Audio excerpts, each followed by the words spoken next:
Well, welcome to the channel, Reverend Dr. J.W. Morrison, theologist,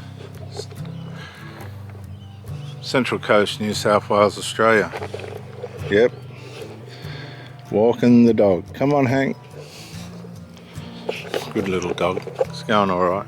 There's a tick for those of you in the area: Sydney, Wollongong, Gosford, Central Coast, Newcastle, extending from there. Ticks. Watch out for ticks if you got dogs, cats. My mate just had a tick on his dog. Cost him $2,000. Keep an eye out for ticks. Check your dog in between its paws and in its ears as well. Well, many of you have been in relationships where everything was running as well as it could. You knew what the ups and downs were, twos and throws were. You had accepted that. But as you're trying to be tolerable of the parts missing in the relationship, you begin to experience some unhealthy. This way, please. Hey, hey, hey, hey. Come out of the mud. Here, come on. Quick, hop, hop. Come on. Good boy. Start to experience some health issues. Mental. And mental will roll on to physical eventually if you allow it to, if you let it go for long enough. It's hard for people that have made it hard for themselves by way of the dynamics, domestic dynamics that they've built for themselves with their children and with their family members, friends even. Friends can be a nuisance to what could be a good relationship.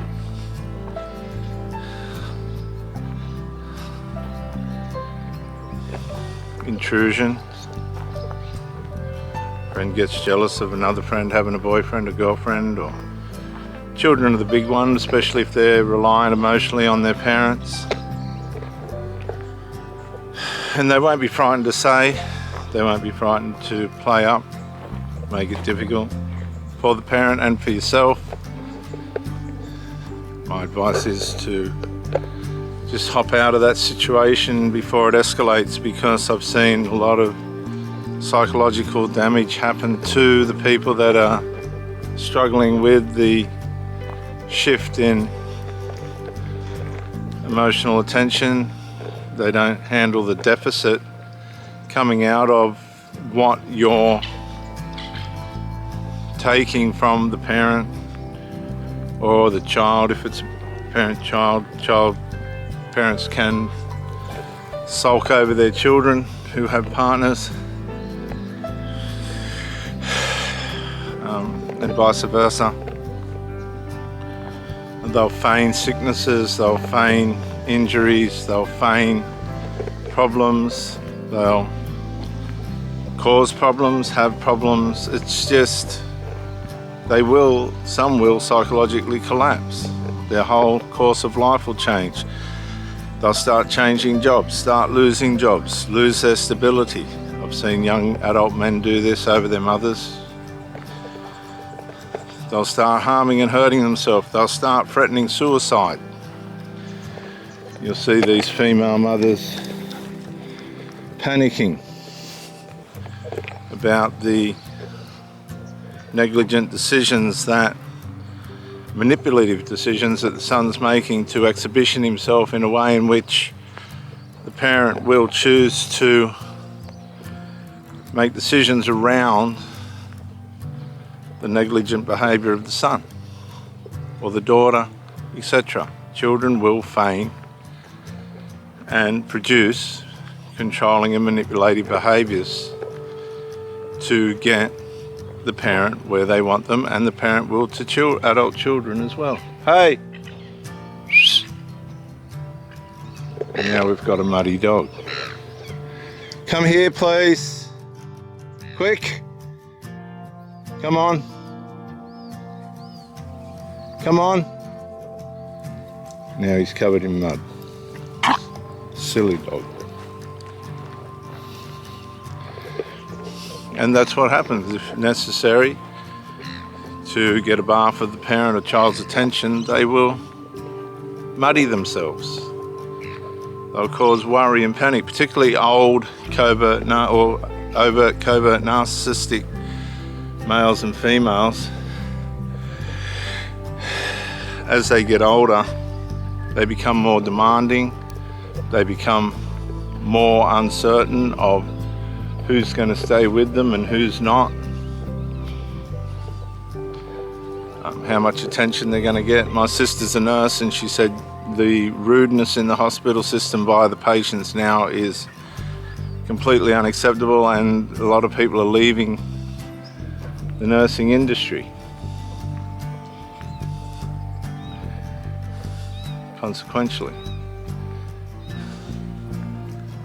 because the darkness is getting darker and the light is getting lighter, but it takes effort either way, whether you're going to be in the dark or in the light. It's going to take effort. It's going to take decision making that's built on moral and integrity and maturity that extends beyond the limitations of immaturity and excessive, compulsive, manipulative, controlling behaviour that's constructed via the way in which people are being parented.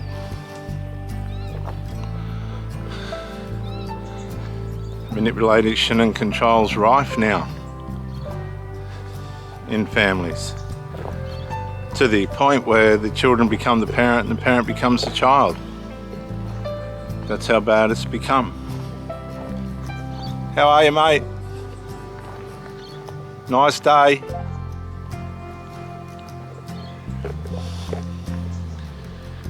Come on, Hank, you little grub.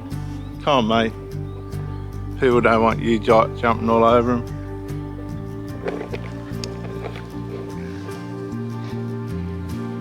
He's made a complete mess of himself.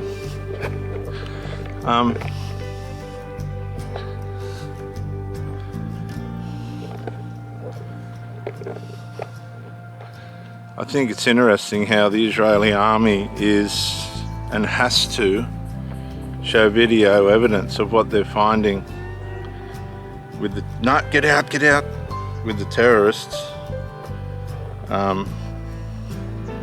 relative to the truth behind many aspects of this war, because a lot of people, and probably justifiably, have complaints about the way in which Israel's dealing with this war, but that doesn't take away. Hup, hup. Come on. You'll know he's alive if he gets stung by the wasp. That doesn't take away the reality of the terrorism that's going on. And so people psychologically covertly terrorize relationships. And if you're in a relationship with somebody that is allowing it, allowing triangulation, you're in a relationship with a very unhealthy person. And that's all there is to it.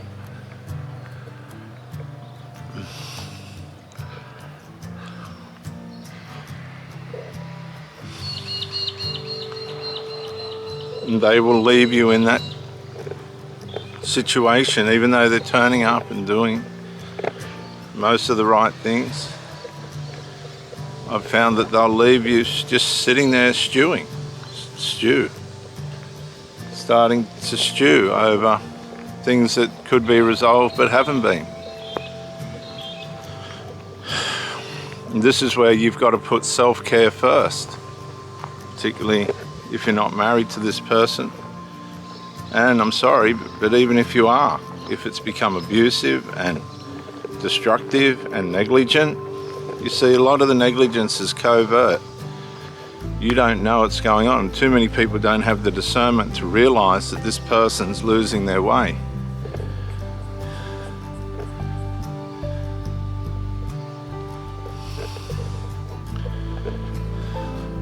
Some people can only rise so far in a relationship, and then it's all descends from there. And they rely on your correction and your discipline and your instruction and your leadership like a parent to lead them along, and it shouldn't be that way. Then when the breakup happens, you're left with the trauma bond, they've got a trauma bond, and that can cause coming and going and, you know, break-up sex and make-up sex and all this other nonsense and rubbish that makes things worse, makes the problem worse, instead of just dealing with it head on. We have these levels of devotion and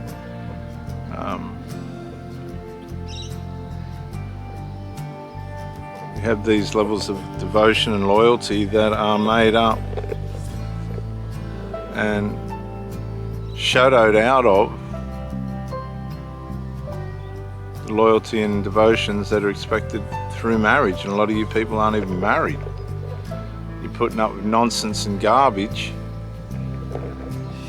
that you ought not. Not your problem. Other people's lack of characteristic and morality and relationship skills. Many of you have suffered at the hands of people that have started well, disintegrated, and then actually degenerated. Stolen, lied, cheated. Come on, mate.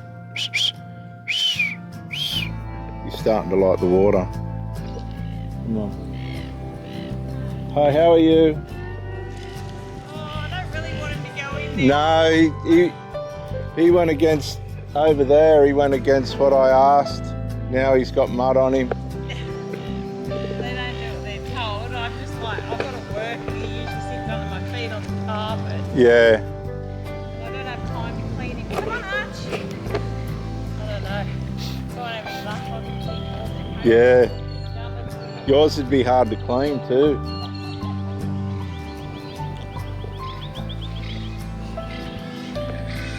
Come on, Hank. So Hank's covered in mud. Oh God. Well, I hope you can see how dynamics and things work in a relationship. And Ash, come on, hop, hop.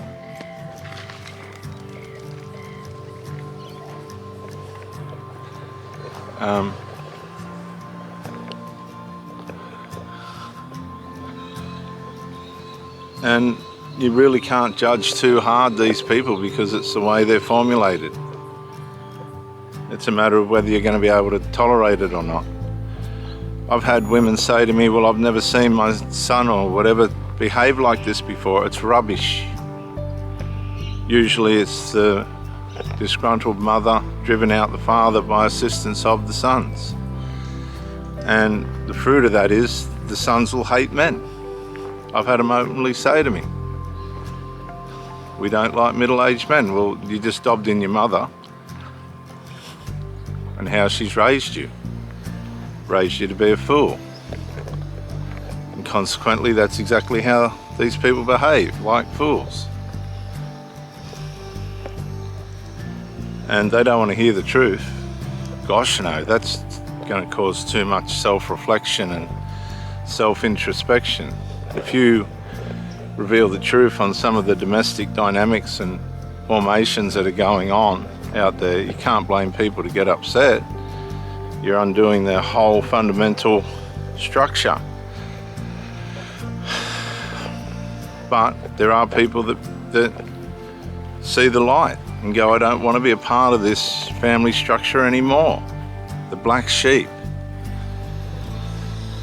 I don't want to be a part of this structure anymore. But sometimes even the black sheep can start to build a structure that's a whole different form of destruction. Trying to get out of one form of destruction only to create another.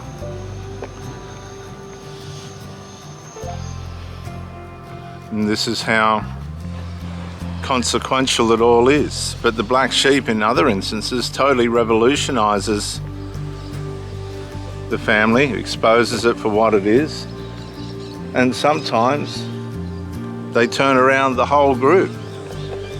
And next thing, the whole group is transforming into wonderful, beautiful, well-balanced people who have gotten off alcohol, drugs, marijuana, nicotine, and other recreational destructive habits.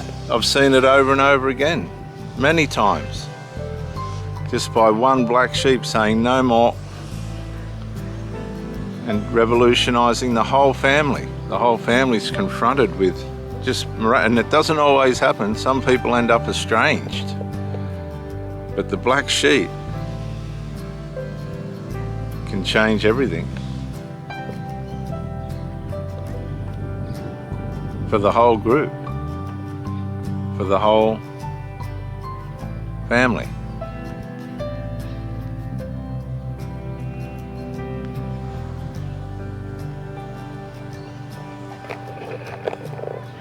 I'm Reverend Dr. J.W. Morrison, theologist. Thank you for joining me, and bye for now.